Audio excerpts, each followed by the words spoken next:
Assalamualaikum, di video kali ini saya akan memberikan tutorial cara membuat pintu menggunakan LISP.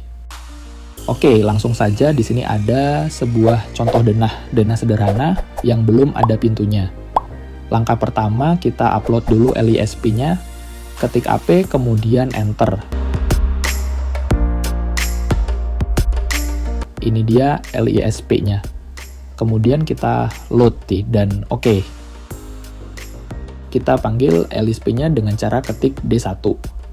Jadi perintah D1 ini untuk pintu tunggal. Oke, kita lanjutkan. Jika sudah D1, kemudian kita enter. Di sini muncul perintah start point. Kita klik titik pertamanya, kemudian titik endpoint-nya. Jika sudah, tarik kursor untuk arah bukaan pintunya.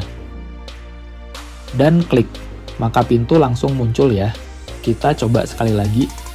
Ketik D1 dan enter, kemudian klik start point, klik lagi endpoint, dan klik untuk bukaan pintunya. Oke, kita ke langkah selanjutnya. Kita akan membuat pintu dengan 2 daun pintu. Caranya yaitu ketik D2, kemudian enter. Dan lakukan cara yang sama seperti tadi. Pilih start point, kemudian endpoint, dan tarik kursor untuk bukaan pintu. Maka pintu langsung jadi.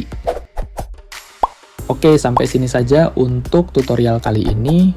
Semoga bermanfaat, dan bagi teman-teman yang membutuhkan LISP-nya, silahkan cek deskripsi.